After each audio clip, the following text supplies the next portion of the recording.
Customer ചിന്തിക്കുന്നത് എന്തിനാണ്, ഈ 100 സ്ക്വയർ ഫീറ്റ് കുറഞ്ഞ സമയത്ത് എനിക്ക് ഭയങ്കര considerable changes in the cost of my construction എന്നാണ് അയാൾ എക്സ്പെക്ട് ചെയ്യുന്നത്.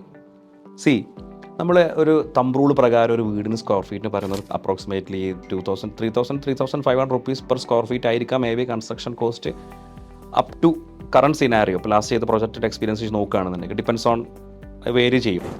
അപ്പോൾ നമ്മൾ മനസ്സിലാക്കേണ്ടത് ഒരു കിച്ചൺ ഏകദേശം ഒരു 340 400 സ്ക്വയർ ഫീറ്റ് ഒരു കിച്ചൺ ഉണ്ടാവും. അതിൻ്റെ നമ്മൾ എത്ര സ്പെൻഡ് ചെയ്യണത്? 20 lakhsോളം approximately kitchen 10 to 20 lakhs spend ചെയ്യും. ഒരു ബെഡ്റൂമിൻ്റെ അകത്തോ നമുക്ക് അവിടെ വേണ്ട ഫർണിച്ചേഴ്സ്, ബേസിക് ബെഡ്റൂം വേണ്ട ഫർണിച്ചേഴ്സ്, ഒരു കോട്ട്, 2 കോട്ട് ടേബിൾ, ഒരു വാർഡ്രോബ്സ്.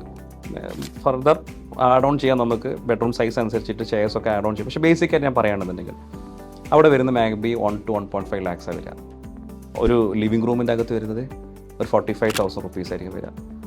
ഒരു ഡൈനിങ് സ്പേസിൽ വരുന്നത് മേ ബി ആ ഡൈനിങ് ചെയർ ഒരു 1 lakh റുപ്പീസ് നമുക്ക് അതിലേക്ക് അലോക്കേറ്റ് ചെയ്യാം.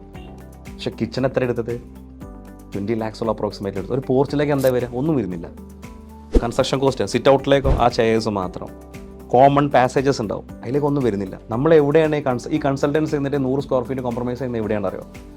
ഈ കോമൺ സ്പേസസ്, സിറ്റ് ഔട്ട്സ്, മറ്റു കാര്യങ്ങളൊക്കെ ചെറുതായിട്ടൊന്ന് കുറച്ചിട്ട് 100 സ്ക്വയർ ഫീറ്റ് കുറയും. കസ്റ്റമർ അൽഹംദുലില്ലാ മേജറായിട്ടും കോസ്റ്റ് സേവ് ചെയ്യുന്ന സന്തോഷത്തിൽ അവർ പോകും. പക്ഷെ അവർക്ക് കാര്യമായിട്ടൊരു കോസ്റ്റ് കുറയുന്നില്ല.